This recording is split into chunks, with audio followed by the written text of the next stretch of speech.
If you're a facilities manager at a university, you know students rely on the cafeteria for breakfast, lunch, dinner, and the occasional late-night snack. So when a dishwasher breaks down and dirty plates pile up, the mess hall can turn messy in the blink of an eye. Enter Grainger. With over 1 million industrial-grade products and fast delivery, the product you need now is never far away. So you can turn that dishwasher back into a lean, clean washing machine. Call, click Grainger.com, or just stop by. Grainger, for the ones who get it done.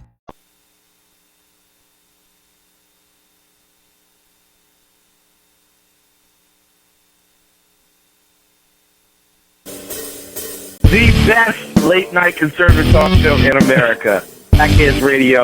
And listen, there are no people better on the air to give you the best in conservative talk than Sackhead Sean and Sackhead Clint. And we're working on immigration papers for a certain other guy who happens to work here, too. For those who are tuning in around the world to the best in late-night conservative talk, Sackheads Radio. The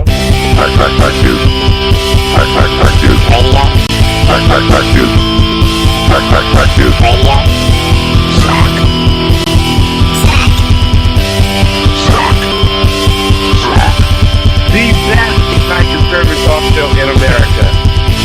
In America. In America. And in this web was a large, I'm pretty sure it was the biggest spider I've ever seen. Oh, ladies and gentlemen. Whoa. Whoa. It's like wow, what is going on here, baby? You love it so much you wanted to hear it twice. It's insane. It's absolutely insane. Just, It's been one of those days. Oh, it's been one of those, yeah. Yeah, we'll give it days. And you know what? And weeks and weekends. The Chinese had a threat. It was a saying. It went like this. Yes. May you live in interesting times. Translated, that means fuck you. But that was the nice Chinese way of saying it.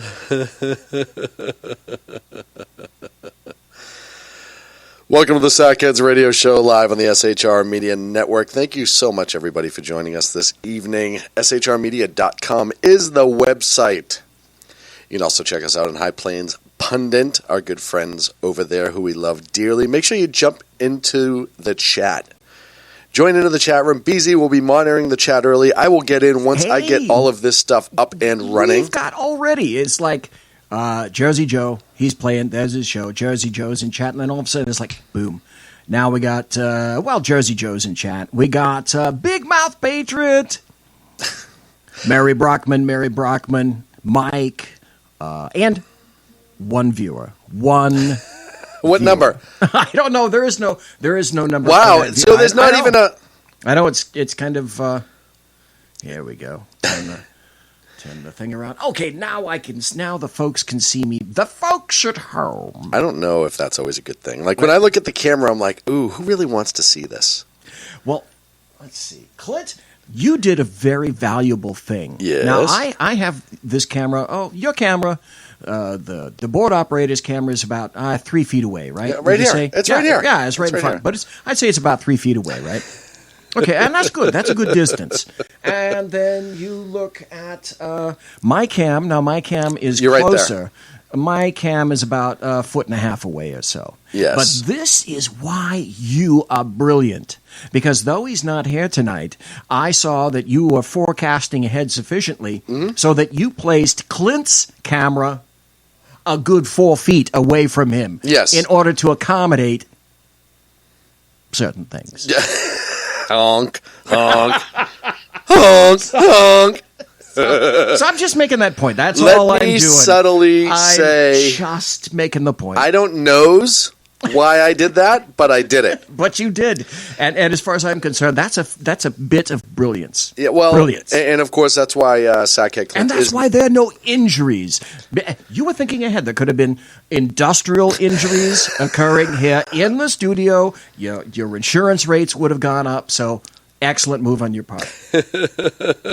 Even though we did have to cut that notch in the doorway, but still, that minimizes casualties, and you're thinking about nothing but risk management, and that's what a good owner does. So good on you for that. Yeah. Well, it's always looking ahead. That's what I'm always doing. Speaking of looking ahead, that's why Sackhead Clint is not with us this evening. He is actually at his consult for rhinoplasty. Unfortunately, it's funny is most people, it's a one-day event, right? You go in, the doctor looks, measures, does a couple of things. Right. But it's almost like you're surveying a field where it's taken a couple people a long period of time. I don't know if I should say this or not. You can say whatever you want. Can I? Okay. All right.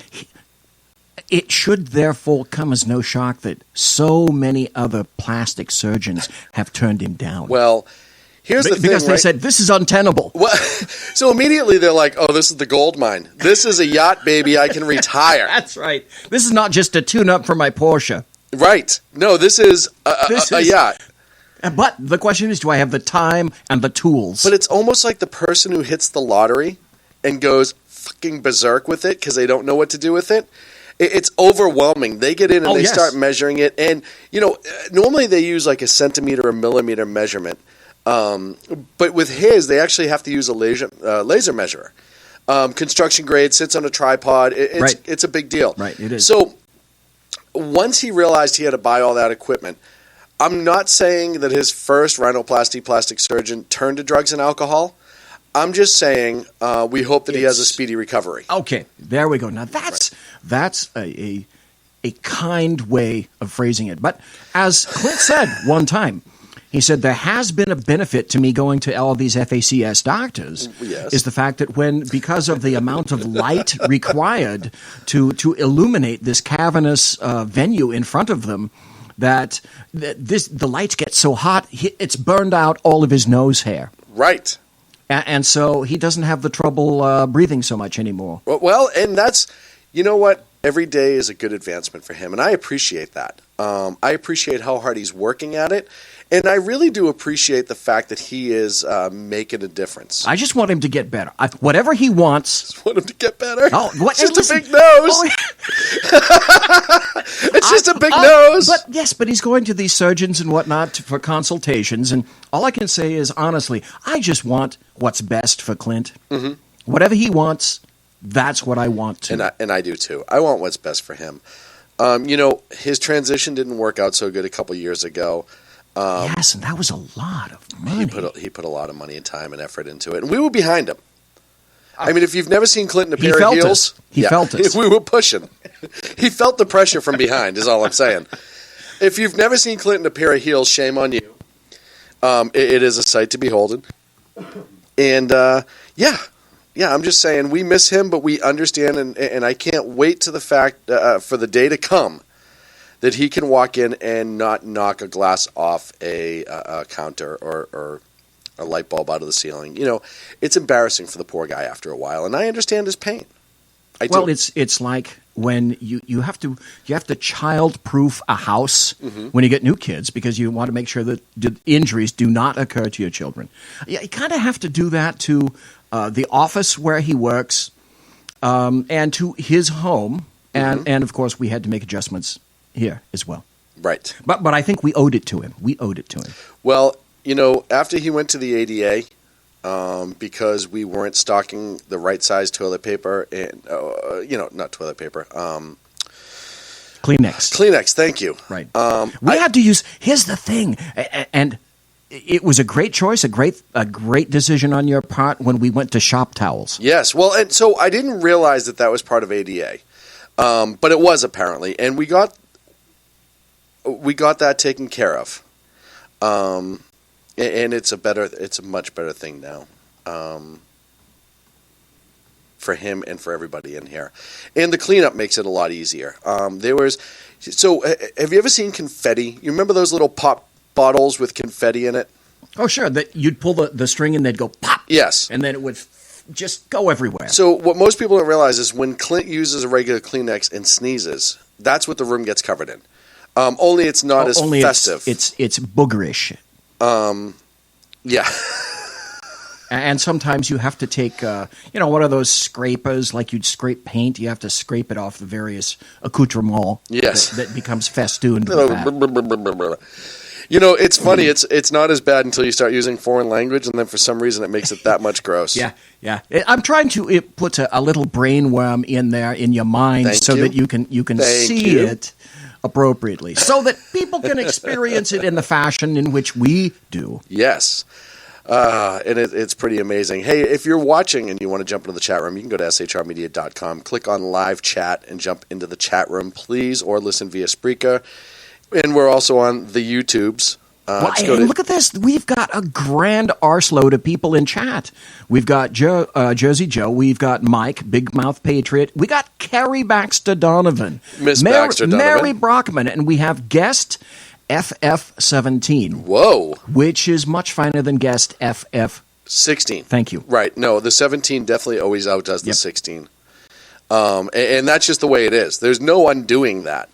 Of course, I want to start off the show right off the bat with our thoughts and prayers to the good people of Texas and Louisiana now, who's starting to deal with some of the rainfall. But certainly Texas has just really... to say that it's a tragedy is an understatement, and I don't have the right word for it. But on the other hand, the one thing that the good people of Texas have done for this country is shown us that once again, the fabric of our nation shines brightest in times of tragedy. It's sad that it has to come to that, and it's not anything that I would ever wish. But the reality is, when tragedy hits, it's when the citizens in this country come together the best. And the tragedy in Texas with Hurricane Harvey has certainly shown us that. The best in human beings, the best in people, the best in Texans, the best in Americans. I tried to get Dan Butcher to call in last night, and we had a phone problem. I would love to have heard what Dan has heard and listen to about this. I'd love to have his input on this. And Dan, if you're listening, which I think you are, then I'd love to have you on the show tomorrow night or tonight. If he wants to call perfect, in, yeah, Dan, call in. And we'll chat. You know what? I will open lines up tonight, just because I know a lot of people are going to have a lot of insight. Now, before anybody calls in, and I'll give you the phone number in a second. I'm going to put the number in chat, and I'll put it out over the air. But before anyone calls in, I'm going to tell you right now, I put it out on my Facebook, and I'm certainly going to hold on to this during the show. I am not going to make political pundit statements about Texas right now. No, this is not the time.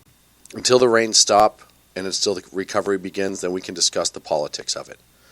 I will not do that right now because I have respect for the good people of Texas and certainly now Louisiana and anyone else who's being affected by Harvey. Because it's been politicized terribly. And it's driving me insane. It is yes. absolutely driving me freaking insane. So I definitely want to give our hearts, thoughts, and prayers to the people who have been stricken by this horrific storm. I know BMP is living down in Texas. I know he's been affected on some level. By the way, he also just got an absolutely adorable dog, but that's a different conversation to have altogether.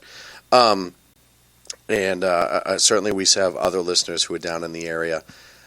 I just, what you see coming out of social media, and you see the pictures of these people who, without ever being asked, you've had local governments the last couple of days start asking average citizens just to jump in and help. If you have a boat, if you have the gas, if you can do it, just help any way you can. Check all the houses, check all the roofs, do all of those things. But that was before the government asked them to do it. These people just knew it was the right thing to do, and they started helping. And you've heard so many amazing stories of rescues. You had the Cajun Navy come over from Louisiana with all of their boats to volunteer. I saw video of this dude from another state. Can't think of his name. And he brings his boat on his trailer from 2 states away in order to help people and bring them to dry land in some fashion. He's not aligned with anybody. He's just like you and me. But he's got a boat and a trailer and a pickup truck. And there he was, helping out as best he could. For people he had no idea who the hell they were. Yeah. Yeah, and you've heard these stories time and again with everybody. And it's just amazing. The people of Texas are so grateful for each other. It's a completely amazing thing to watch. And, you know, when you look at resiliency amongst people and human beings, and when you start looking at what's important, you see that in Texas now. It's not who you voted for. It's not what you drive. It's not what kind of house you live in. It's none of that stuff. Yeah, there's been some looting. We can talk about that in a little bit. By and large, it is people helping people. It is also the first responders going to no end to make sure that the citizens that they are protecting and serving are taken care of. It's not perfect. I know there's some complaints out there. I understand that, and I'm not living it. So I can't say firsthand everything has been perfect or everything has been bad. What I can say is that from first look and from our distance and what we see, everyone's working to the best that they possibly can. And I want to highlight the story of Sergeant Steve Perez, Houston police officer who drowned. Right. Sergeant Perez, 34-year veteran of the Houston Police Department. The morning the storm started, he got up, or the evening rather, he got up and started to head to work. 4 a.m. is when he left his house, Sunday morning. His wife asked him not to go, and his response to her was, "There's work to be done." And, you know, here's a guy who's gone up and put his uniform on 34 years in a row. And as he was driving to work, the regular routes were impassable due to water. And they think he drove around for several hours in his car trying to find a way to get into work to start helping other people. Eventually, it was learned that he drove into an underpass that he thought was passable, and it was not. And he ended up underwater and succumbed to drowning, was not able to get out of the vehicle, and he perished. And that was just, it's a humongous story, but that's just one of the many stories of public servants who are putting themselves in harm's way to try to save others. Obviously, our thoughts and prayers are with the sergeant and the family in the Houston Police Department, and his sacrifice will never go unnoticed, because even after 34 years, he still got up. Hey, listen, 34 years, you're no young fella. It could have been very easily for him to wake up and go, yeah, you know what, I can't get to work, guys. Drove around for 15 minutes, drove home. Would have been the easiest thing to do. Safe with his family. Anyone could have done that, Yep. and I don't think anyone would have been faulted if they found it's impassable. Right. That's it. And here's a guy and a public servant who's so dedicated to his people that he serves and his city that he serves. He drove around for what they believe was a couple of hours and took a risk. Listen, he's on the job 34 years. You know he had questions on that underpass going into it because he drove around for 2 hours and found everything else impassable. So he was looking.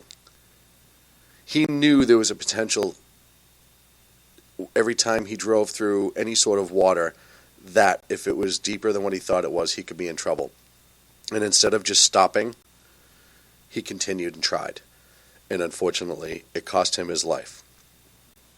But it's also an absolute amazing image for what Texas has done to help each other and the type of people that have shone brightly through this tragedy. You now see pictures of, like we said, the average citizens in their boats driving around rescuing people. I saw a picture of a guy on a jet ski with an elderly woman on the back in the living room of her house. He backed through the doors up to the stairs and went up to the second floor because she was not able to get through the water and climb on. A young man. And the people who took the picture, you could just tell the joy in this woman's face that she was being saved. This guy was just an average Joe. He had the means, he had a vehicle, he had gas, and he was able to do it. You see all the other first responders, the dive teams, the swift water rescue teams, the fire department, just regular line officers, public servants, EMT guys, who are up to their chest in water and sometimes deeper to make rescues out of homes. And you've seen images. There's not enough life jackets to go around, folks. There's not enough water preservers. There's not enough any of that. So these guys and gals know that every single time they put their foot in that water, the danger is there. And they still keep going. And they still keep going. There was an amazing image of a Houston police officer who was sleeping on the first day, and he literally just sat down and passed out. You could tell. Yeah, he was. I think I saw that one. Yeah. He's passed out. He's leaning he's on the curb or on the street, leaning up against a wall. Just sleeping and trying to catch a couple of hours. When I tell you that it's unfortunate, but tragedy brings out the best in people, it's 100% true. And Texas is showing this country again how when the chips are down, how we should act towards each other as a people, put the unimportant shit aside, and deal with what's important. And the tragedy and the horror is certainly not over. The rains are subsiding, but there's still the flood wash. It's bigger area-wise than the flooding of Katrina. Oh, God, yes. 314 square miles, I believe, was the last estimate that I heard earlier today. Some guy on Fox was riding around in an ice helicopter and made this notation. He noticed that from Houston to Port Arthur, it was nothing but water. And he said there were a few dry spots, but other than that, wherever he looked, all water, completely. Period. End of statement. How do you handle that? How do you prepare for something like that? Yeah. I know. I hear the constant bleat of, why didn't those people evacuate? Well, Houston, the city of Houston, that's a different matter. We can have that discussion later. Politics. But in terms of, well, those people in the suburbs and whatnot, why didn't they get out? I was listening to one particular woman say that the rains were around, the roof was fine, they looked out, the flood was like blocks and blocks and blocks away. Mm-hmm. And she said, about 10 or 15 minutes later, we saw a little water near the front yard. And about a few minutes after that, water was gushing through the front door. Yeah. That's how fast it moves. Yeah. It's the equivalent of being in a forest fire, only with water. I've heard people say about forest fires, I can't believe how quick it moved. Yeah. And water is just the same beast. The same thing. In a lot of ways. So, as this unfolds, the politics will be there. But I don't want anyone to lose sight of the amazing efforts that are being made by people to save other people. I know that people are like, well, there's so much to highlight. I don't care about individual, this guy was this color and saved that color. I see that all over social media. It doesn't matter. No, it doesn't matter. What matters is you have people who are putting themselves in harm's way and doing what they can for their fellow man. And to me, it's an amazing sight to behold. Like I said, it's sad that it takes a tragedy, but it also restores hope in this time of turmoil in this country and everything that's been going on. To have this on display for the American people and the world, it shows that we are not as fractured as we sometimes think we are. And I hope that's something that nobody ever forgets. Unfortunately, we do. That's the tendency of human nature. Yes. And but people are saying that this is worse than Katrina. In a lot of ways. And I mentioned this last night. Here's a bit of irony that a lot of people didn't think of. This is the first hurricane, I think, that's occurred in about 12 years. In Texas. Yes. Yeah. And when Katrina hit in, when was Katrina? 2004, 2003? I don't remember. But in any event, 3? 4? Okay. In any event, from New Orleans, a number of the people left New Orleans and went where? Texas. Houston. That's right. Houston got a lot of people that were driven out of their homes from New Orleans. Now, how would you like to be one of those persons who you were forced to leave the city or town that you enjoy and love, and you were displaced? You're in Houston. You're trying to make a life for yourself, and this hits again. And depending on where you are, you might find yourself displaced again. Once again. Yeah, it's really sad for so many people and in so many different ways. You know, you have Port St. Arthur that right now, from what everyone says, pretty much the whole town's gone. I haven't seen it myself. I'm going off of what news reports have said. But the whole town could very well be gone. And just to think about that sort of damage. My folks are saying it's going to be, in some instances, it will be perhaps a decade before some of this stuff comes back. Yeah, that's the craziest part to me, is to think it would be over a decade. Yeah, Katrina was 2005. Sorry. They're up to 49 inches of rain in some areas. I'll tell you right now, I just don't know how. I mean, I know they can recover because we've seen it before, right? We've seen a huge recovery on a massive basis. It takes a long time. But you have to imagine when a whole town is gone. And we've seen this with tornadoes. We've seen this with other instances where we lose a whole town.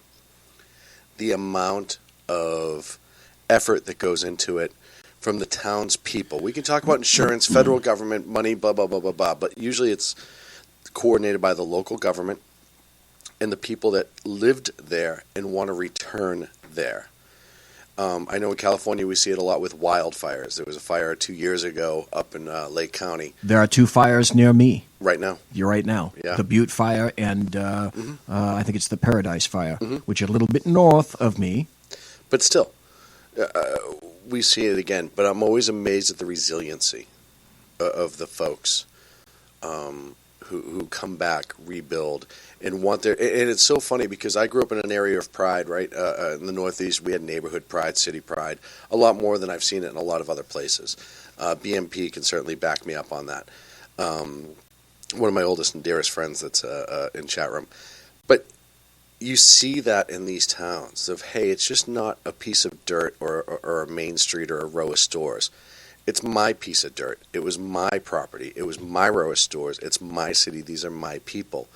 And you see them bounce back, and usually stronger and better than they were before because they live that tragedy together and that community rebuilds together. Yes, there are some people that leave. There are some new people that show up. I'm talking about the initial group that's there and sticks around through the duration.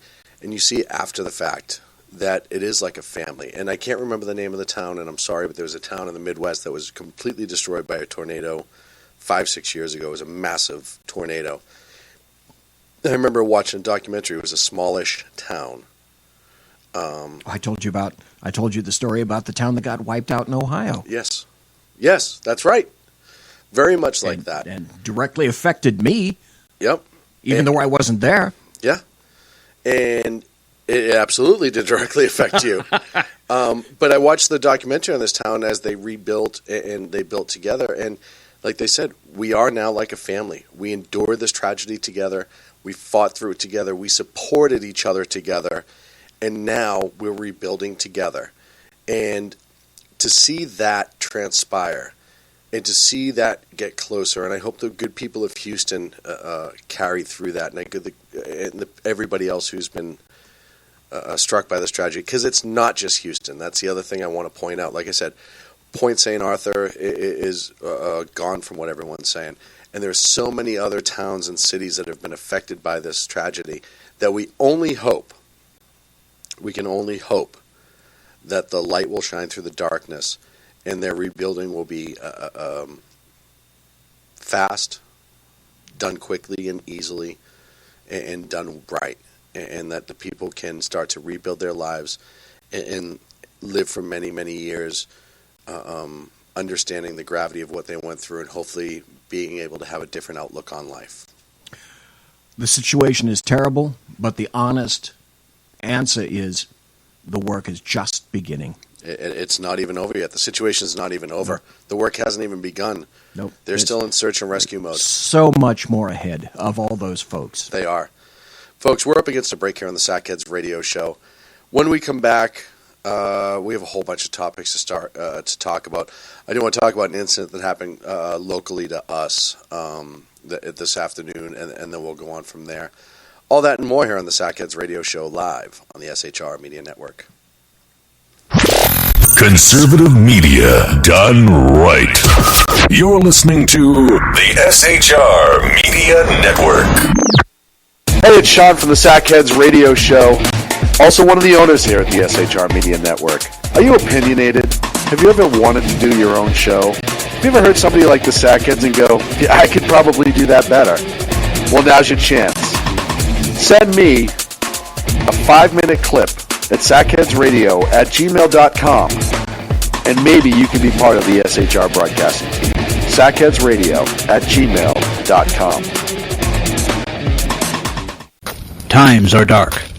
The people are misled by corrupt politicians, lied to by establishment media, and deceived by the false messages of Islam.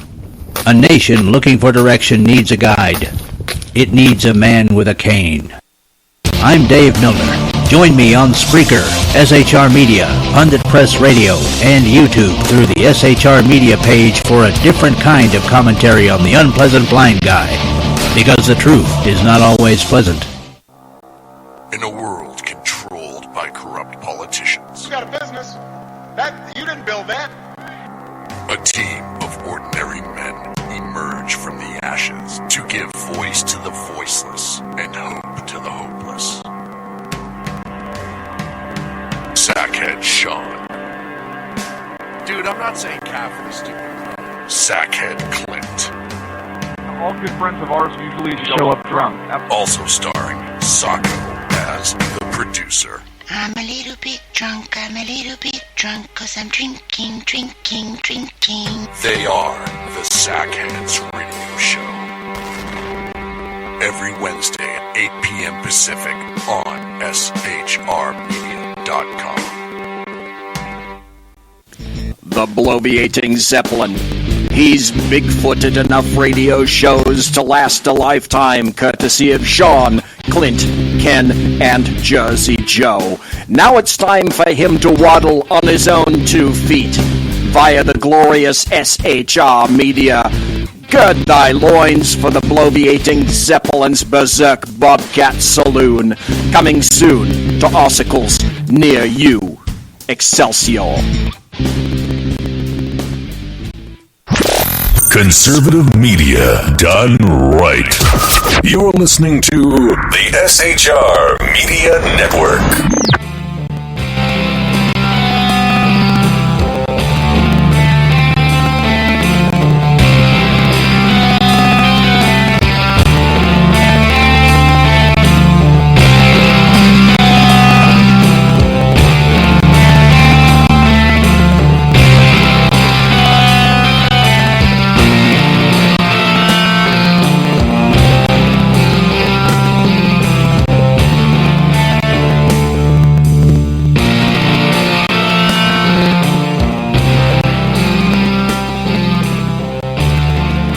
Welcome back to the Sackheads Radio Show live on the SHR Media Network. Thank you so much for Conservative media done right.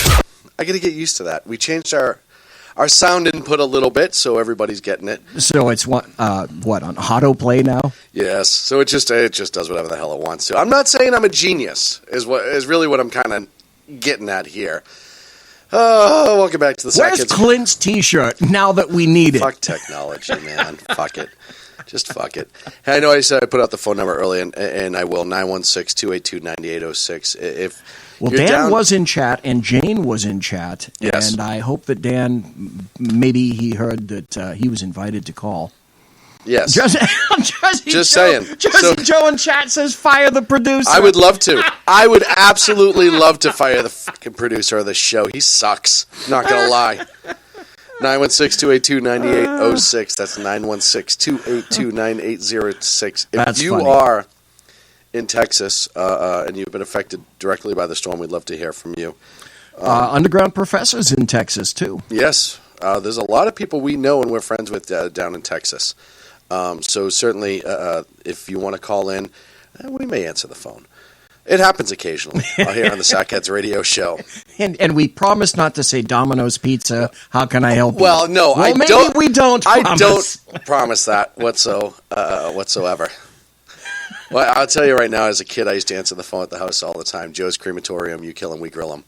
I used to answer Ernest and Julio's Gallows. 2 ropes, no waiting. That is outstanding. I love them. You know, you got to have fun, right? What's the point if you can't really have fun? Oh, gosh. I do want to discuss yet another tragedy today that took place just here in Sacramento. And a sheriff's deputy here was shot and killed, and 2 highway patrol officers were injured during an incident. And essentially, from what I know through some of my friends, as well as the news media out here, is it started off as a stolen vehicle. The Auto Theft Task Force was watching. Correct. 2 females got into the car. They attempted to stop it. It led to a pursuit down to Elk Grove, California, out of Sacramento, still in the county. After they got the 2 people into custody, they learned one of them was on probation. They went back to the hotel to search it based on the probation status legally. As they knocked, there were shots fired through the doors, struck the 2 CHP officers. A male party emerged with a weapon, from what we understand. Sacramento County Sheriff Bob French was with the CHP officers as part of the team, was on the first level. Suspect came out of the second floor. Yeah, he was holding a perimeter for the task force people that were attempting to do the probation search. Yes, and came out with what I've heard was an AK-47. I don't know if there's any truth I haven't to heard that. specifically what it is. Just all I know is it's a long gun of some sort. Yeah, there was a witness who identified it specifically as an AK, and also believed that it was fully automatic and fired upon Deputy French, and it struck and killed him.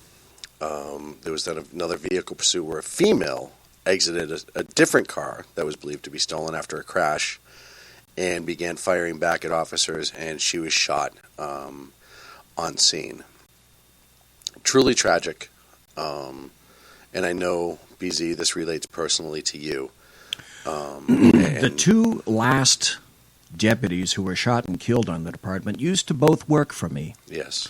Bob French worked for me at one point, and Danny, folks may not remember this, but Danny Oliver was shot and killed in 2014 in the North area when they were made a vehicle stop on a particular individual who was an illegal, it turns out. Led on a pursuit, he disappeared. He ended up going up into Placer County in an attempt to get away after stealing another vehicle.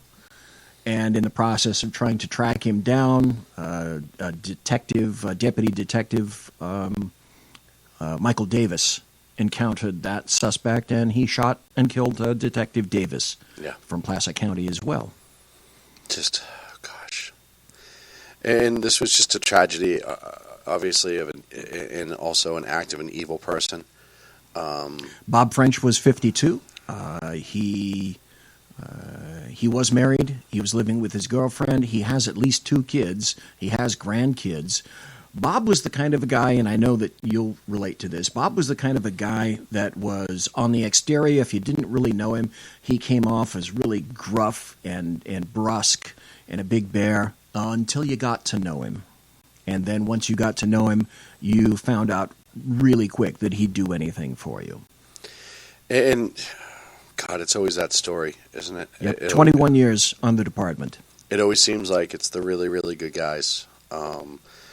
And it's just a tragedy, but it also highlights, I was talking to another police officer I know just before coming on the air who works locally, and we were talking about how the state of this nation has changed over the last few years from the perspective of law enforcement, how people are more likely to engage with firearms and use deadly force against peace officers. and the amount of violence that has risen against peace officers over the last few years is astronomical.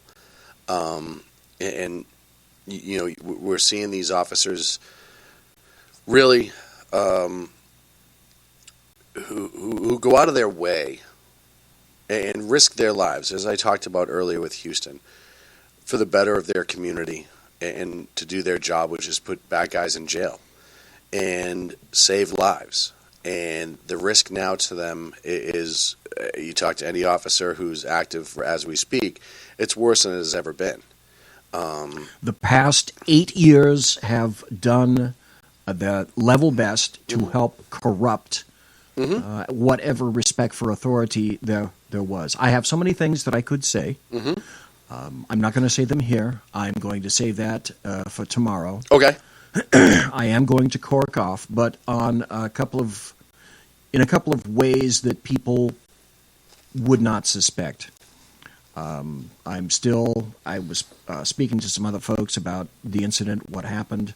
I need a little time to process this, but I can tell you it is a distinct result of the condemnation of violence that has occurred tacitly and overtly over the past 8 years. Yes. And more. I agree wholeheartedly. And as we and you're seeing the results. Yeah, and it's a tragic result. You also have in California Prop 47 that got passed.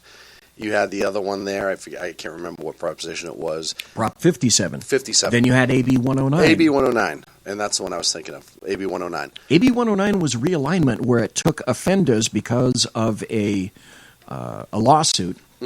It took offenders from the state of California and moved them into county jails who were no more prepared to house and incarcerate people of a serious level like that than they were the man in the moon. And I want to reiterate, they're taking them from a state prison where they're there for felonies, and they're moving them to county jails, flooding the county jails, who is not prepared for the influx of the people. County jails are not Pelican Bay. Right. They're not They're designed not for Terminal Island. They don't have the money or the resources. Or the resources for that. Yes. They're used to the standard, if you do a felony, 1 year or more, you go to the state prison. Right. A year or below, you go to the county. Right. That's all out the door. And because of a stinking lawsuit. Well, and you've got people with criminal sophistications to the point that we know that we have people who did time in Pelican Bay for killing others, killing guards, killing peace officers. That can no longer be considered in their classification. Now, instead of being placed in a state facility for incarceration, you are finding those people now mixed in GP of that kind of criminal sophistication and gang affiliation with people that are doing time for drunk driving. Yep. Right next to each other. And white-collar crimes, silly white-collar crimes and things like that. That's the part that's absolutely astounding. So California, and the other thing too is, if you were on parole and it was for a nonviolent offense, you get pushed over to what they call PRCS. I'll tell you this. There is no such thing as parole anymore in the state of California. There is a flash incarceration, and that usually occurs with if you violate parole in the state of California, it's a flash incarceration, and your parole agent lays a piece of paper on the county, and you do 10 to 20 days. Yes. And that's it. Unless the crime is so terribly heinous that essentially you've caught a fresh arrest. Right. And then if that occurs, then you're processed in a different fashion. And so you have that, and then the reclassification of violent offenders to nonviolent offenders. What they don't tell you during that reclassification on the Prop 57 was that specific crime that they're doing time for at that period was a nonviolent, but it has nothing to do with their criminal history or threat to community. All of these things, on top of what has affected us nationally, has led to incidents like today. Prop 57, folks, do you realize that in the state of California, you can be a rapist and that's not considered a violent felony? Yeah. It is absolutely Some cases of manslaughter. Nonviolent felony. That's a nonviolent felony. The reason for that is to get those stats off the books. Yep. And that's all and it to is. ensure that those people don't go to state facilities. It's all they about go making to them feel good. County It's facilities. all about making them feel good. Story that I was tagged in literally just before I went on the air. A buddy of mine, Nick, who's always very, very good at things like this, and he knows that it drives me crazy, so he tags me in it as often as possible. The city of Sacramento last night approved this whole pay a felon program. You've heard about programs like this throughout the country starting to pop up. The city of Sacramento, who has gone out of their way to excuse crime and bad behavior, tie the hands of their law enforcement officer, throw their law enforcement officers under the bus as much as humanly possible, has once again gone the extra mile of stupidity. And they've started the Advanced Peace Program. That sounds wonderful, BZ, does it not? Of course, particularly in light of the consideration that the same sheriff's department that just lost a deputy today is the same sheriff's department that's what? That's right, removing shotguns from the vehicles of the cars. And replacing them with what? Beanbag shotguns. Well, yeah. Less than lethal force. Because we're a kinder gentler department. Well, let me tell you how kinder and gentler Sacramento City is. And they're going to that too because they thought, well, this is the city council. I want you to hear this program. This is a great idea. This is an amazing program. You're going to love this program. I will love it. By the way, this comes from the liberal petri dish of Sacramento, California. I say that all the time. It's doing its damn best to be like San Francisco. So the news, and this is from local Fox 40, after a violent weekend of suspected gang-related shootings, Tuesday, the Sacramento City Council took action to reduce the bloodshed. More cops, right? Oh, that's a great Stricter idea. penalties? Let's do it. If approved, the controversial program called Advanced Peace will offer cash stipends to gang members who remain peaceful. I will repeat what I just fucking said. The city of Sacramento wants to pay gang members who remain peaceful. I want that to soak into people's brains. Wait. I'm going to make an analogy here, and you tell me if I'm just crazy. Okay. And I've lost it, and I'm off the rails. Okay. Let's say Guido walks in to your store on the corner, and Guido says, you know, for $3,000 a month, I'll make sure that your windows don't get broken, and your nose doesn't get broken. Sounds like a plan and to me. your customers can come in. Sounds like a plan to me. And then you start paying Guido to make sure that that doesn't happen, because otherwise you feel, well, Guido might hurt me, or my customers, or my somebody family. I love. Yeah. So how is that different? It is no different. The report goes on to say this program is already in use in Richmond, California, is being considered in Stockton. Some believe it helps curb crime. The vote came last night as a vigil for the latest victim in gun violence in South Sacramento. God. Okay. The homicide prompted Steinberg to push up Mayor Steinberg, the controversial advance program, by 2 weeks. Let's do everything we can to save innocent lives. They're going to pay up to $1.5 million out of the city's general fund to help pay these assholes to not be assholes. Ladies and gentlemen, you walk down the street every single day, and 99.9% of you don't fucking hurt somebody. Is the city going to pay you? No. These people, gang members, make these horrible decisions to join gangs. I don't care how they end up there. You're a human being. You make your choices in life. You end up in a gang because you're an asshole. And now the city wants to pay you for being an asshole, but on a lesser scale. This is what this fucking country has come to. It's gone off the rails so fucking bad. You want to hear the beauty cities of are paying assholes to not be assholes. But here's the beauty of it. Here's how it gets even better than that. One of the reasons that people choose gangs is because it gives them a sense of family and belonging. But wait! In 1964, 1965, and 1966, the federal government started paying people to tear their families apart. Yes. So now we have, woohoo, full circle. Isn't this a great damn country? They enter a contract with these idiots. A contract with these idiots. $1.5 million. Folks, as a small business owner in the state of California, I could not walk into a bank and get a loan with a ridiculous interest rate right now. But the city of Sacramento will pay these assholes to not be assholes. This is beyond any stupid... You want to talk about a waste of government money? Because here's the thing. First of all... It's so over the top. $1.5 million a year. How many more police officers could that put on the street? 5? Oh, hell no. You could put more than that. 15? And vehicles. Right? And equipment. Flood the area that the crime is happening in with these new officers. Why are we rewarding shitty-ass behavior? No. That's oppressive. To put more cops on the beat. Why are we rewarding shitty behavior?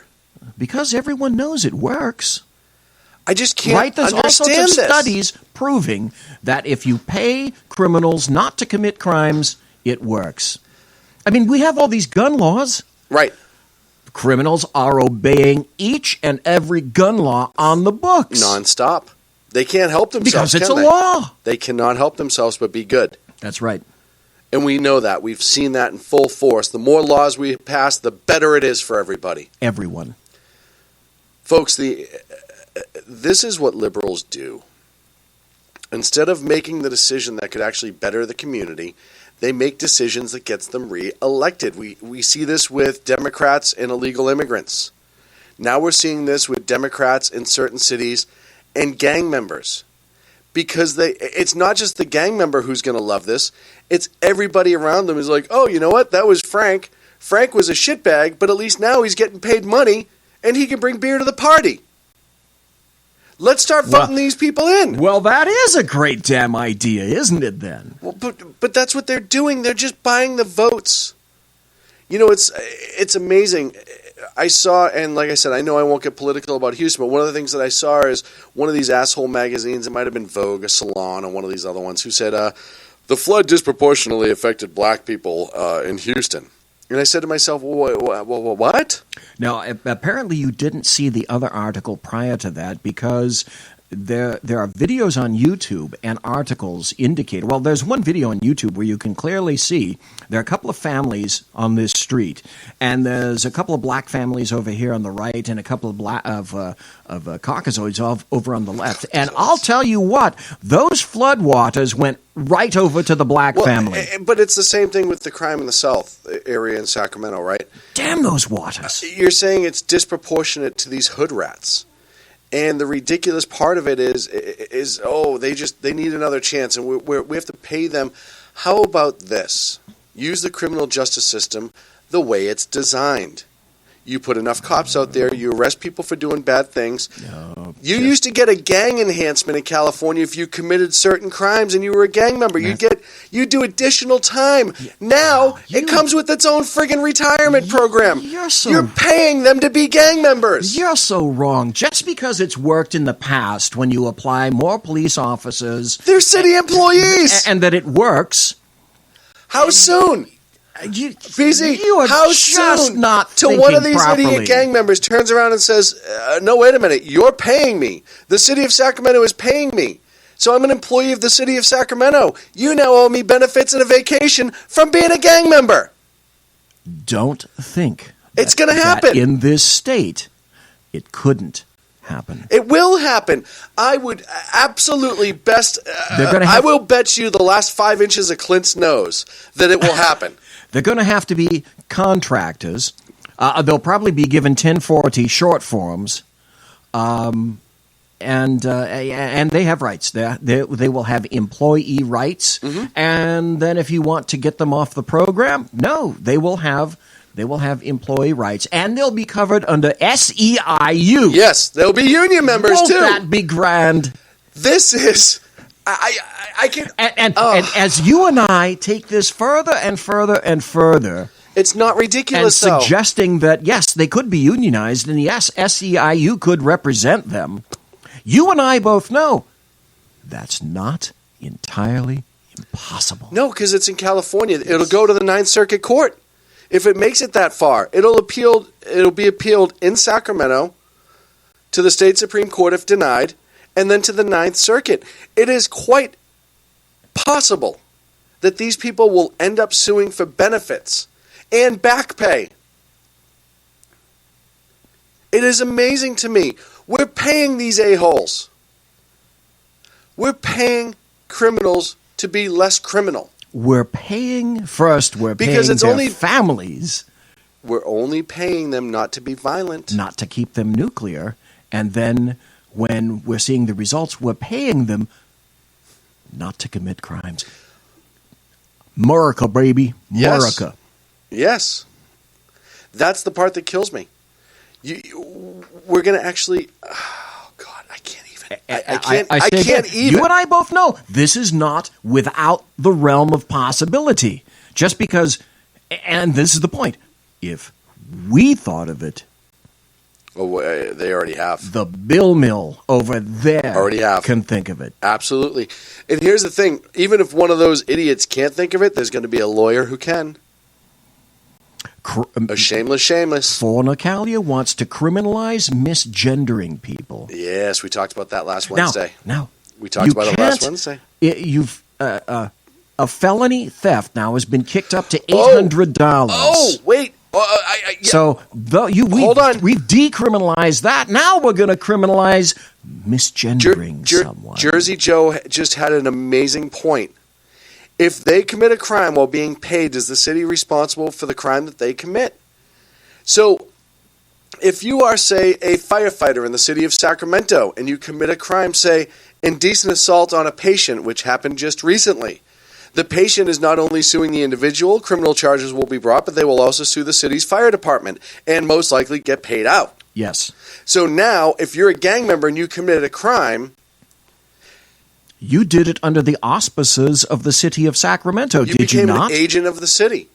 And now the victim you commit a crime against can sue the city of Sacramento for its employee that committed said crime. They're a paid employee. And they're also, this is only for violent crimes, folks. So if they're out there dealing drugs, they're still getting paid. If they're out there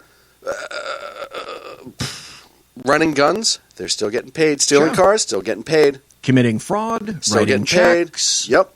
Credit still cards. Getting paid. EBT cards. No problem. There's no end to this. And this is how, and like I said, it's not penny wise and pound foolish, which I wish I could say it was. They're buying the votes of the people in that area. Oh, Mary just brought up a good point too. Also, certain types of rape now that are considered nonviolent in California can be committed by these gang members. And they'll still get paid. Well, because they're not violent felonies. Come on. BZ, it's almost like, you ever read Superman growing up and there's Bizarro Superman?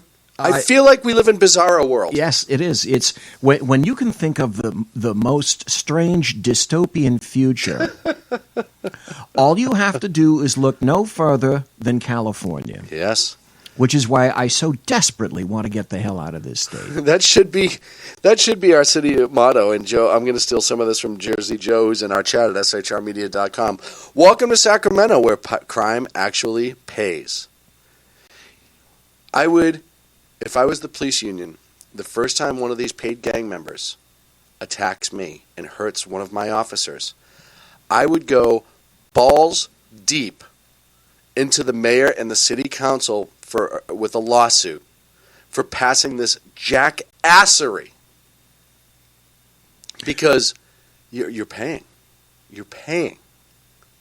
these people who are criminals. The sad thing is everyone's focusing on white supremacists and those nice Antifa people that are only defending the good people. Hey. And this shite is going completely under the radar, over their heads. I say it all the time. California is the liberal petri dish of dystopia and insanity. By the way, how many people, I put this on my Facebook as a rhetorical question, how many people does Antifa have to beat before people understand that they're for peace?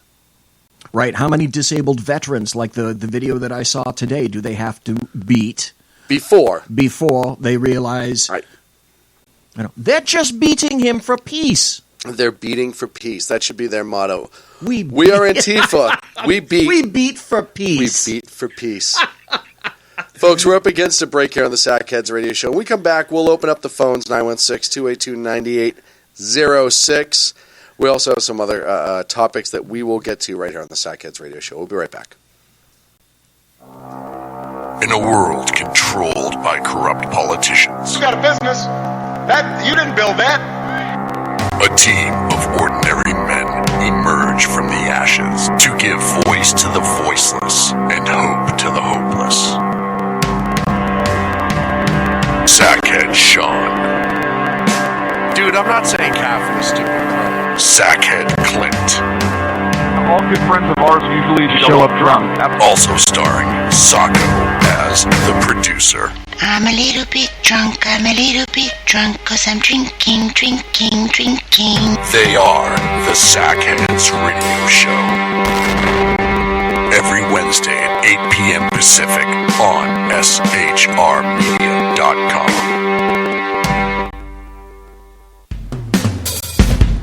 This is Tammy Jackson, inviting you to join me on The Tammy Jackson Show every Tuesday night at 7 p.m. Pacific on the 405radio.com. Put down that remote and tune into the show that covers politics, guns and the Second Amendment, religious liberties, sanctity of life, the military, and more. I host newsworthy guests and work hard to be a conservative radio show that's not like all the others. So save Tuesday nights at 7 p.m. Pacific for me, Tammy Jackson, on the 405media.com. Who listens to the Andrea Kaye Show? Let's find out as we eavesdrop on listener Roger Johnson in Encinitas. You know, if our policy is going to be bring any child who comes across the border, okay, so apparently Roger fell asleep in the middle of my brilliant political tirade, and now he plans to sue me because I put him on the air, sleeping. Obviously, he's a liberal. Snoring, not an option while listening to the Andrea Kaye Show, Tuesday mornings at 11 on Financial News and Talk. You know I'm right. Y'all know I'm right. Hello, I'm Matt, a student at Hillsdale College. Here is Hillsdale President Larry Arnn on the continuing relevance of the Constitution. Many argue today that the Constitution is outdated because it addresses problems peculiar to the 18th century. Some parts of the Constitution do read rather quaintly. Consider the injunction against titles of nobility in Article 1, Section 9 of the Constitution. But is that so outdated? The purpose of the injunction is to prevent the government granting special privileges to some for partisan reasons. This strikes at the heart of the rule of law. The crony capitalism so common today is a place where the government bestows favors and tax dollars on some businesses to give them a leg up over others. This is exactly the kind of thing the Constitution was meant to prohibit. The Constitution is not so outdated after all.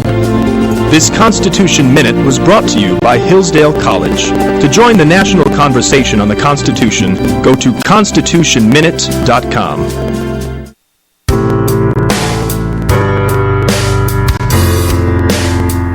We are back with coverage of Election Night in America 2014 with SHR Media and Pundit Press. Everybody confused? You know, I have to ask you, since you brought that up, who won, by the way? No one has told me. Who won what? What is wrong with me? I'm telling you, man. I don't even know. Some weeks I don't even know anymore if I can hold it together. If people knew half the shite that was going on in your life right now, everyone would say, wow, why are you not in a straitjacket in some rubber room somewhere? Oh, man. Speaking of, I do want to, I know there's been like a really rough first hour, like we've been really serious, and that's not like us. But I want to take a moment and just a lot of people who follow me on Facebook, Sackhead Sean, know this, but I definitely want to share with everyone else. I finalized the adoption with my daughter on Friday. Saw that on Facebook, and I said congratulations. That was a wonderful, wonderful thing. It was absolutely amazing. She's been with us for 3 years, and we were finally able to finalize this last Friday. Leah That was a Elizabeth. great photo of you guys with the judge. Thank you very much. It was wonderful, and it is a moment that I will remember for the rest of my life, and it's a moment that I'm truly thankful for. She's been through so much, and as time goes on, I'll tell her story probably a little bit more. This week's not the time, because I do want to just bask in the glory of her adoption. Yeah. And Enjoy it while you can. And enjoy it while I can, yeah. She's such a tough little girl, and she really, really kicked ass, as she always does. And I'm just really proud of her. And, she's pretty amazing. So, Leah Elizabeth, Daddy loves you very, very much. And I'm completely honored to be her dad. And to say that I think she's been through a really tough time, I think that's an understatement. Yeah. Well, and it doesn't end, right? Because she's still stuck with me as a father. I mean, really. Well, and there is that. There is that. I mean, really, the poor thing. Gosh, I try, but I'm still me. And that's the thing that most people don't understand. What you see on the show, this is me 24/7, folks. I don't put on the game face, really. This is just me. You know me. A lot of people who know me personally know that this is me. I have a couple of different modes, but most of all, this is me. So, yeah, she and my son James are both stuck with me forever, and good luck to them. They'll probably write a book, and I wouldn't blame them. Oh man, yeah, My Life with Sean. Oh yeah, by Elizabeth X. Oh man. 916-282-9806. We will open up the phone lines. Carrie Baxter Donovan said she wanted to call First in. come, first serve. I'm going to make sure that all of our settings are in the right place. And I just ask that you keep it relatively short, please. And not because I'm a jerk, but just in case other people want to come in. You know what I mean? Other people may want to ring in. So 916-282-9806. Phone lines are now open. BZ, sir, and I know we'll get a few calls here, so I won't get too deep into...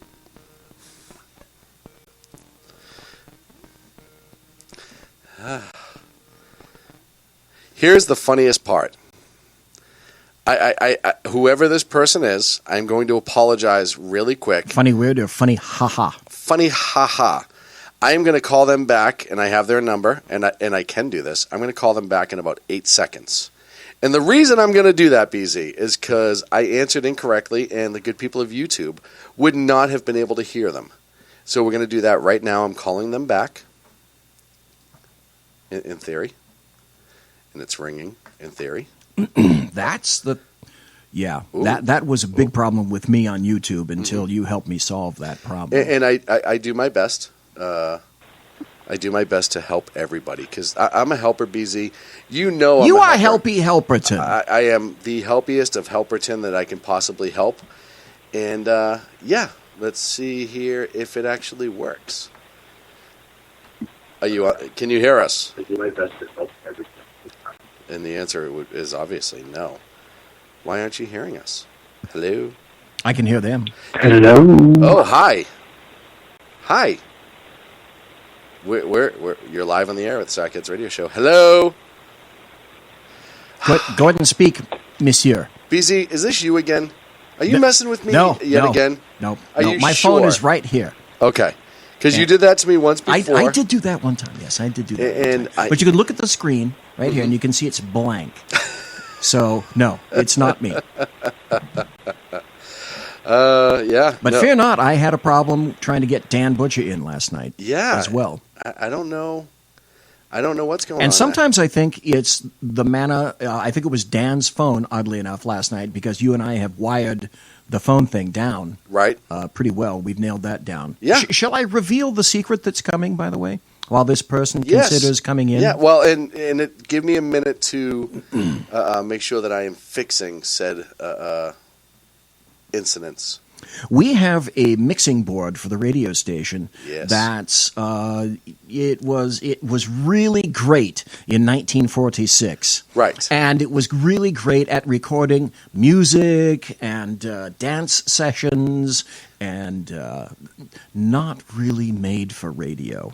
And certainly not crafted to take phone calls, not crafted with anything Bluetooth, Wi-Fi, etc. Nothing like that. Well, we have on order a new state-of-the-art board. For the studio. As state-of-the-art as you could possibly Where it's get. going to be running off of Bluetooth. We can take phone calls over any telephone. We're not going to be running through Skype anymore. And as soon as that comes in, it's going to be grand. And it looks like it's going to be about half as complicated as that thing. Well, and we will still have the Skype option, which is nice, right? I mean, at the end of the day, we will still be able to use Skype for the people that like to Skype only, and there are those people out there. I believe now, and I could be wrong, but I believe that I have the issue figured out. So if let me see if I can make that call back. And I'm working on it. There we go. It's ringing. Who said one ringy dingy, two ringy dingies? Lily Tomlin. Yes, there Lily you go. Tomlin. Mike, I'll give you a couple minutes, sir. You're on the air.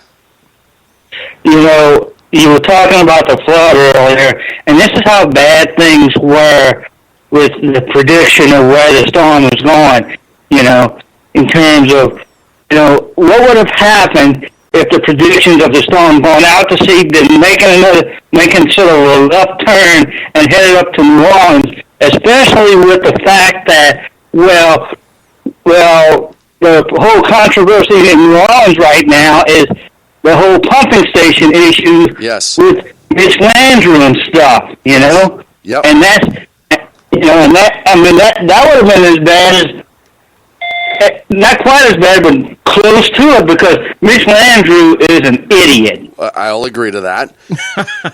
Well, and you know what, Mike, you know, a couple things to point out about that. I mean, that's a possibility, right? This whole thing could have been a possibility, but that's how it is with these storms, right? If they go one way or another, sometimes you have tragedy, and sometimes you have absolute nothingness, you know.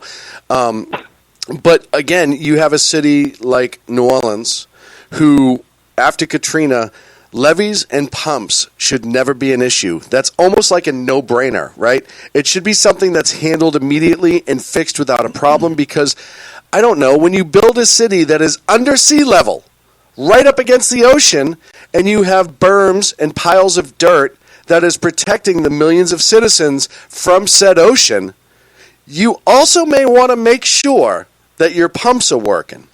See, and I have a funny question about that, too, that I probably should be damned for even thinking about asking. But I'm going to ask. BZ, we would never damn you for asking. I'm going to ask it anyway. Okay. Didn't New Orleans and Louisiana get millions and millions and millions of federal dollars to help rebuild all of that infrastructure? Absolutely did get a lot of money to rebuild all that infrastructure. Well, wait. They spent it on a sump pump. Where did it go? Oh, that's a question. That's a question that we'll know once Landrieu's out of office and we get somebody into the books there. Mike, thank you for the call, sir. I appreciate it. Gotcha. Thanks, buddy. Yeah, listen, we know for sure that they got all of that money, and they didn't do the right thing with it, as always, because Democrats run that city. Well, wait a minute. I have another question. Yes. Baltimore in 1963 had amazing riots. Do you know that after the money that was sent to Baltimore, there are still sections of Baltimore that are completely unbuilt? Oh, yeah. Since the riots of the 60s. Destroyed. Oh, yeah. What the hell? Never mind the riots of last year. 916-282-9806. Carrie Baxter Donovan, call in. I want to hear your story about the soldier. And anybody, yeah, absolutely. Carrie. And I Mary Brockman. I know guest FF17 said that they were going to call in. They asked a question about the NFL, but if they wanted to voice it, that'd be fine. You know, when you talk about New Orleans, it's almost like Chicago, right? Where you have all these Democrats running it. The city gets run into the ground, and they want to blame the federal government. And to me, it's absolutely just another sign of what happens when you let the feds run everything. You're on the air with the Sackheads radio show. Where are you calling from? This is Carrie, and I'm calling from Raleigh. Oh, yes, it is, Carrie. Miss Donovan, ma'am, how are you this evening? Hey, I'm doing well. How are you? We're doing wonderful. You had a story about a soldier, I believe. Well, yeah, it's actually Lieutenant Colonel Ray Shrump, and I got to interview him again last week, and I'm so excited. I am bursting to tell you. It's a long story, but I'm going to make it short. Okay. So, because I could go on for hours, and maybe BZ will invite me to talk about it, because we like to talk about things for a long time. But hey, I got to interview Ray Shrump, and he was held in captivity longer than John McCain. Mm-hmm. So he's a POW, and he has like every imaginable award that you can, I don't know, you can probably name one, and he's got it. And he's here in Fayetteville. Mm-hmm. So I go out and visit him, and this time I got to really sit down and talk to him about some things. And I just have made it a little bit of a mission to tell people, to like help them understand what these POWs, what service members, like, you know, you were talking about earlier today, what they go through, what they went through. And so I made a little video, and I put it up on my YouTube channel. But I had like 2 hours of interview with him. But that's amazing. Mostly, yeah, and he's an amazing man. And so he spoke at the 1976 Republican Convention. Mm-hmm. He was telling me a story about how he made Nancy Reagan cry. And I'll tell you that story, and then I'll get off. In captivity, somebody had made a prayer out of a bone of an animal. Yes. A prayer, like a little cross or something that they would pass around, and they would pray over. And it had like a number of notches or something for years, and this famous story. And he ended up giving it to Nancy Reagan. Oh my and goodness. She cried. Of course. And he was relaying this story to me, crying, because Ronald Reagan is crying, Nancy Reagan is crying, and he's crying. They're all crying over this, you know, little medallion that he had presented to Nancy, and she like treasured it for a very long time. So that's what kind of history he has, and he's still around, he's still kicking, and he just like still loves America. So that's what I wanted to tell you, that there's great Americans out there still. Well, and you know, my little mission. I know you and I have talked about the idea of that before, and stories like that this country really needs to hear.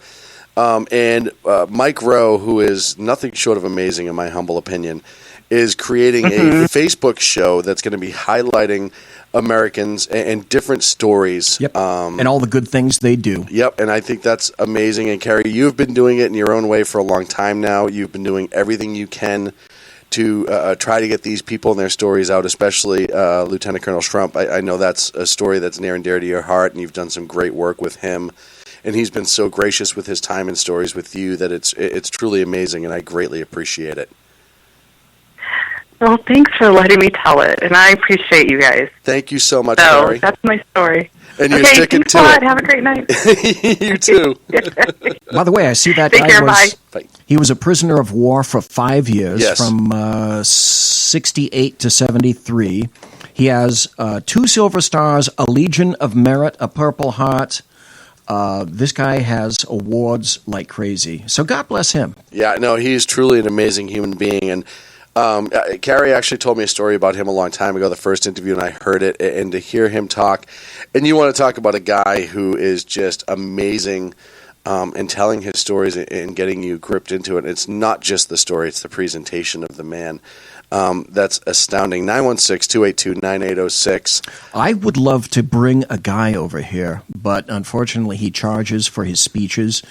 But I don't know if he'll do it. There's a guy in Chico who was a sled driver, and that's an SR-71 pilot. Yes. And his name is Brian Schull. Yes. And Brian has, he's a photographer. He's got a studio in Chico. Somehow I'd like to see if I could contact him and sit down and discuss his situation. His entire life story is absolutely astounding. Now, to tell people just a little bit about that while others decide whether or not they're going to call in, 916-282-9806, while we're waiting for that, Brian Schull was a pilot in the Air Force, had a crash, and was burned over about 50 to 60% of his body. He came back from that. It took him a year. He became a pilot again, but he became such an incredible, respected pilot that he was chosen for the SR-71 program, which, by all intents and purposes, was one of the most difficult planes to fly in the U.S. inventory at the time. And it was a dangerous, dangerous plane. It was also one of the fastest planes ever manufactured in the United States Air Force inventory, and was manufactured by the Lockheed Martin, well, actually at the time it was Lockheed, the Lockheed Skunk Works, under Clarence Kelly, who was, sometimes I think that Clarence Kelly was an alien, because he was so smart, so intelligent, made a great number of incredibly stellar aircraft, was responsible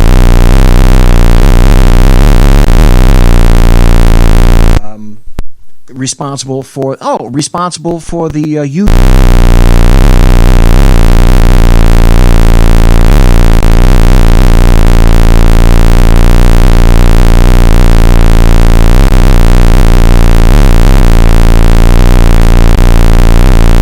stealth came in, and the Lockheed Skunk Works was involved in that.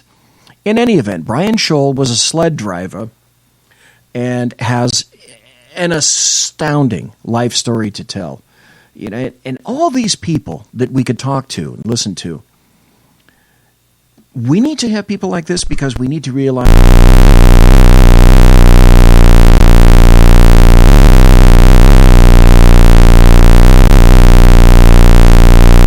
Jersey Joe's going away. Good night, Jersey Joe. But we need to put things in perspective. And sometimes we need to talk to other people and see other situations to realize just truly how well and how blessed, though, each and every one of us are. Mm-hmm. I agree wholeheartedly. And there's a lot of people. And that story from Kerry, that's just one in hundreds, thousands, tens of thousands that we need to see. That there is good in this nation. There is good on this planet. And I admit, I'm the first to admit, I get wrapped up in politics. I'm a political whore. And granted, bingo, got me, guilty. Yeah, you are. But I also need to back up. This is one of those days where I for a time was thinking, how can we get out of this? This is so terrible. And you just need to take a step back and regroup. Yeah, I agree. Because if you listen to nothing but negative stuff all the time, you're just going to be caught into it. And it's going to be... Life is more than politics. Oh, my God, you heard it here first. BZ actually admitted BZ? That there's more to life. Did you just say that, BZ? There's more to life than politics. 916-282-9806 if you want to call in. That's the phone number, 916-282-9806.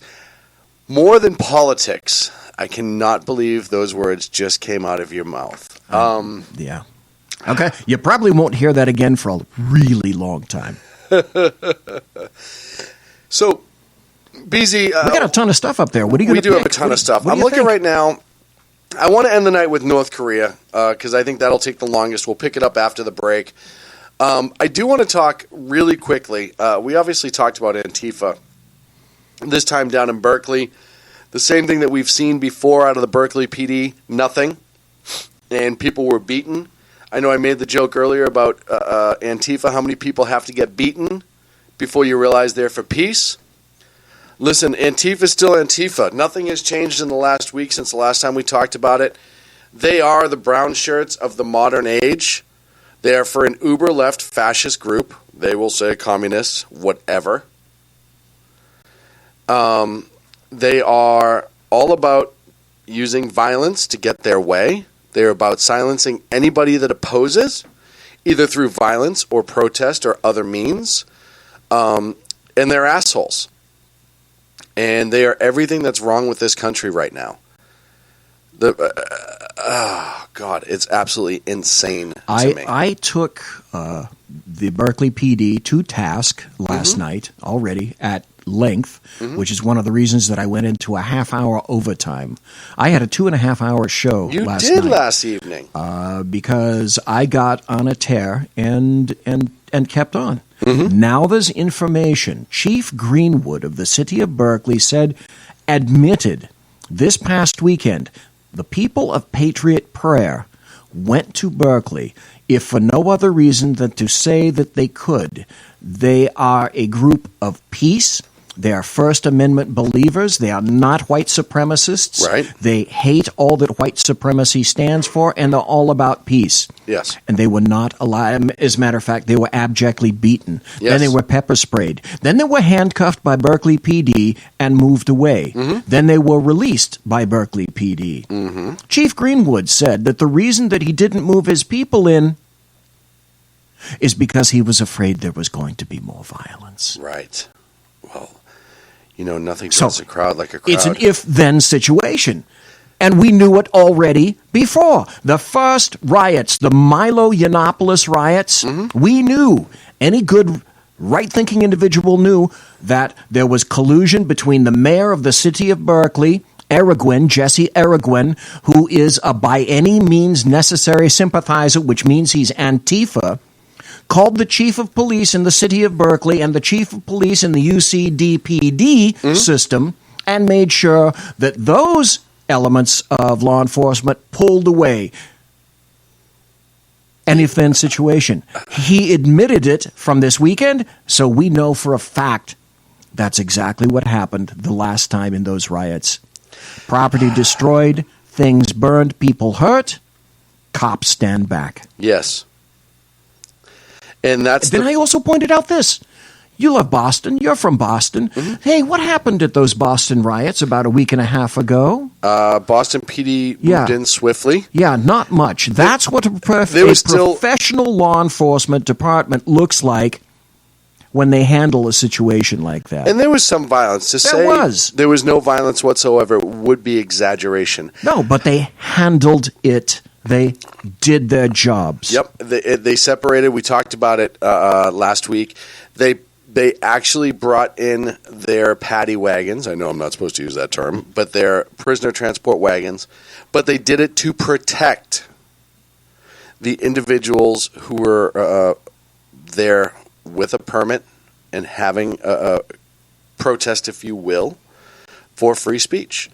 And they did it the right way, and they took care of the people. Now, I nailed Mayor Marty Walsh for saying that the group that organized the rally was neo-Nazis, blah blah blah blah blah. But I did give him credit because even though he said I don't like them, we still issued the permit because of free speech, and they did cancel the permit early, but they did so because the crowd around them was getting so much they were not sure if they were going to be able to protect them. So, it's not perfect, but they handled it well, unlike Berkeley. And I got to give credit to the Phoenix Police Department when the president was speaking there and Antifa showed up. Oh no, okay, good point. I had forgotten about that. You make a good point on that. Because they absolutely did what they needed to do to maintain peace there as well, and I really was happy that they did not back off because I wasn't sure what we were going to get in Phoenix. I want to go back. There was a question asked, and I know we have a couple minutes. Really quick, there was a question asked from guest FF17, who I may know who that is, but I'm not 100% sure. Well, you're better than me. Watching the NFL, and this goes to our listeners as well, this year. Right. Will you watch the NFL, yes or no? I know my answer. Your answer is no. Fuck the NFL. The NFL is an organization I obviously have severe issues with. They don't want to let the Dallas Cowboys put little bitty stars on their uniforms in honor of the 5 officers slain in Dallas last year, and Goodell says no. So your answer is no. As I and knew, they can't wear shoes that honor 9/11. Yes. And Goodell says no. However, he will meet the NAACP and discuss why Colin Kaepernick is being treated poorly. So, all right, they want to push it in the chat room. What if Tom Brady took a knee? Just curious. I would judge that when it happened. If he did take a knee, I would be completely offended and insulted and aggravated. I would think it would be disgusting. Easy answer for me. I hate the Patriots. I know. Well, that's because you have no taste in football. You have no taste whatsoever. The Packers are my dudes. So I will give organizations like the Cowboys, the Patriots, and some other ones credit because the owners of those organizations and the coaches have come straight out and said, hey, if you do any of that kneeling shit, you'll find another team to play for. Can you think, and I know we're past the break, can you think, rhetorical question, of another organization other than the NFL or sports in general that is more egalitarian in its racial makeup? No. I cannot. No. Hockey. No, wait. No. I can't think. Honestly, I would have to. Baseball might be close. I put basketball right up there. Not so sure about baseball. But the NFL, baseball's pretty close. You cannot say that they haven't gone out of the way to hire people that are good players. Well, and most of them are black. Well, and as we talked about last week, I think I forget whose site I quoted, but I quoted from a site. It said the 10% of the top 10% paid in the NFL. I think 94% of that 10% is black, and that if you even step foot on the field as an NFL player, you make more than 3 times the national poverty level. Just to step on that field, you could be a wedge breaker, play one round, one game, one series. Oh yeah, you can be the worst dude on special teams that's hired. But you're going to sit there and tell other people how life is horrible in the NFL. Unbelievable. We're up against a break. When we come back, we will get into North Korea. Well, maybe we will. So to speak. So to speak. All that and more on the Sack Kids Radio Show live in the SHR Media Network. Stick around. Damn it. In a world controlled by corrupt politicians, You got a business. That you didn't build that.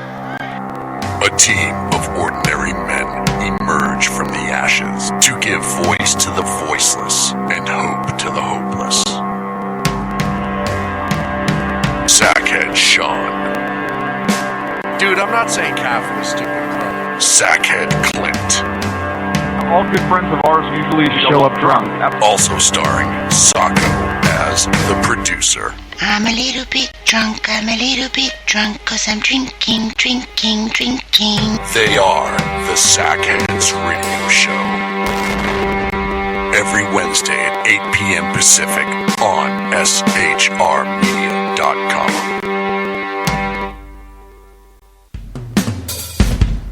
This is Tammy Jackson, inviting you to join me on The Tammy Jackson Show every Tuesday night at 7 p.m. Pacific on the 405radio.com.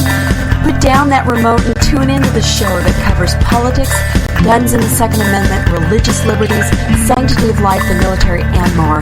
I host newsworthy guests and work hard to be a conservative radio show that's not like all the others. So save Tuesday nights at 7 p.m. Pacific for me, Tammy Jackson, on the 405media.com. Who listens to the Andrea Kaye Show? Let's find out as we eavesdrop on listener Roger Johnson in Encinitas. You know, if our policy is going to be bring any child who comes across the border. Okay, so apparently Roger fell asleep in the middle of my brilliant political tirade, and now he plans to sue me because I put him on the air, sleeping. Obviously, he's a liberal. Snoring, not an option while listening to The Andrea Kaye Show, Tuesday mornings at 11 on Financial News and Talk. You know I'm right. Y'all know I'm right. Hello, I'm Matt, a student at Hillsdale College. Here is Hillsdale President Larry Arnn on the continuing relevance of the Constitution. Many argue today that the Constitution is outdated because it addresses problems peculiar to the 18th century. Some parts of the Constitution do read rather quaintly. Consider the injunction against titles of nobility in Article 1, Section 9 of the Constitution. But is that so outdated? The purpose of the injunction is to prevent the government granting special privileges to some for partisan reasons. This strikes at the heart of the rule of law. The crony capitalism so common today is a place where the government bestows favors and tax dollars on some businesses to give them a leg up over others. This is exactly the kind of thing the Constitution was meant to prohibit. The Constitution is not so outdated after all. This Constitution Minute was brought to you by Hillsdale College. To join the national conversation on the Constitution, go to constitutionminute.com.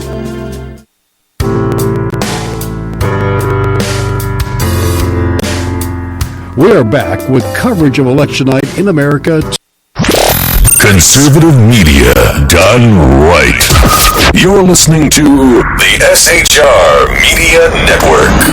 And welcome back to the Sackhead Radio Show live on the SHR Media Network. Oh, yeah. Fire him. Fire the engineer, fire the producer, fire this sumbitch right here sitting in the chair, please. Like I used to say on my show a couple of times, God, I wish I had a producer. Oh, God. Oh, wait, I do have one, and he's Dude. crap. Yeah, he sucks at this really bad. He's terrible. He's horrible. Oy vey. Good night, Mary Brockman. Good night, Mary Brockman, wherever you are. Yeah. So, Riddle Kim decided to fire another missile. I believe he shot his dong again. Hell no, to the no, hell to the no, hell no. All right, apparently I was wrong. He didn't shoot himself a dong, he shot a dong missile, we believe it was. Either way, it went over... It went over the island of Hokkaido, Japan. Yeah, it went over northern Japan. And I then tell in you the what, ocean on the other side. laundry bill from Monday was Ridiculous. terrific. Ridiculous. God. He's escalating yet again. Look it. This wasn't just... unless their technology was so shitty, it misfired over the sea and... Instead of going into the Sea of Japan, it overshot Japan. I don't believe that was the case. No. It went 341 miles up. I forget what the exact horizontal distance was. And BZ, you might be able to grab that for me. But I did some math on it when I first got the numbers, and certainly able to reach Guam, certainly able to get relatively close to the West Coast. They said it went 1,700 miles away. Yes. Directly over the island of Hokkaido, in what they called a more realistic test. Instead of a straight up, straight down shoot, it was more of an angle, which is what you would get if someone is firing a ballistic missile at you at a distance. And then, so it was 341 miles up, I believe. Yes, it went out of the atmosphere and returned back in. Right, 1,700 miles. Now, you take some of that distance off, or you take some of that height off and add to distance. It also shows that it can re-enter on some level. It also can show that it is ICBM worthy. There's a lot of things that were scary about this. The people in the government in northern Japan were warning people to take cover. There were announcements being made because of it. It was not shot down. I do not understand why. Now, there's a bit of a reason. Well, we know that South Korea's president refused some of the missile systems that we offered them. They accepted 2 and told like 3 other systems just go away. Mm-hmm. And I believe that Japan has their own system as well. Sooner or later, though, and I did the ifs and whens and whatnot on my show last night, sooner or later you're going to have to do something. Right. Because one day, what a lot of people don't understand is that before there's a missile test, North Korea calls someone in the United States and lets them know that there's a test impending, that there's a missile about to fire. Mm-hmm. Because if they didn't do that, guess what? Holy hell would rain down upon North Korea. That's called a clue. The day that you see a missile and they haven't given you a phone call, that's the time to take things seriously. Mm-hmm. What I suggested was this. The next missile test. Now, we've had one failure, perhaps two failures, and the rest have all been successes Yes. at shooting down missiles. And there was another one done just earlier today. Yes. Out of Hawaii. My suggestion is the next missile that comes up, the very next, shoot it down. Oh, yeah. My suggestion also is this. Discover. I'm sure they already know where all the North Korean You're so satellites helpful. are. Mm-hmm. Shoot down a satellite or two from North Korea. Now, we can't take them anymore. We used to have the capability by way of the space shuttles. You do know that one of the primary designs and reasons for the existence of the space shuttle was to open the roof at the top and steal satellites out of space. Yes. That was one of the primary reasons That's for why the, the arm. That's for why the they're existence arm. of the space shuttle and why it had such wide doors at the top. Well, we no longer have that capability. But I also submit that some of those things need to go down. Well, you know what? Hey, listen. We do have that capability, just the last administration chose to phase them out and not put a replacement in. So it's not that we don't have that capability. We just elected to allow it to be phased out and not used. Funny when everyone talks about NASA, they forget about that part of it. The whole purpose of the space shuttle program was really more to be part of Star Wars. It was part of our national defense which is network. why it was federalized and it wasn't a private organization. I'm not saying that private organizations for space travel shouldn't exist. I think that's fine. I love the entrepreneurship that we're seeing with some of these companies that are starting to get land missiles and rockets and all these other things. Like, I think it's awesome. I really do. But, why aren't we dealing with their satellites? Nikki Haley had a very interesting quote. She said, no country should have missiles flying over them, like those 130 million people in Japan. It's unacceptable. Well, what's also unacceptable is this. That North Korea missile was what they consider to be a Hwasong-12. It's an intermediate-range ballistic missile that North Korea says is designed to carry a, quote, large nuclear warhead. Mm-hmm. So they launched it without warning, so says the article. The Japanese government sent a text alert to all of its people and to take, just as you said, to take protective cover in case the test went wrong. Right. So I think at some point somebody has to say hello to Riddle Kim. If you're Abe in Japan, at what point do you say, I've had enough? 140 million people in a small island that can be eliminated like that in a flash by one missile. Well, listen, if anybody right now, if anybody understands what could possibly happen, there's a great image of Kim Jong-il.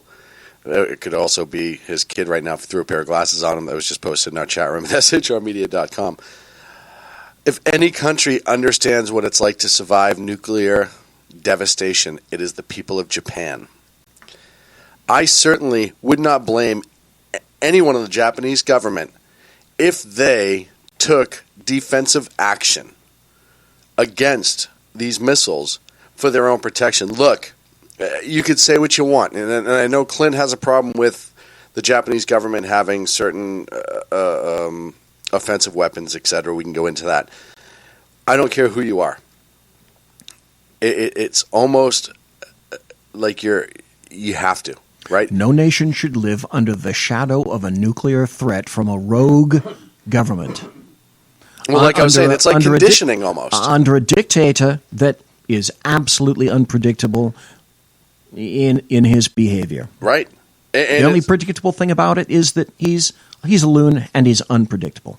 And I can make an excellent. It's a reflex.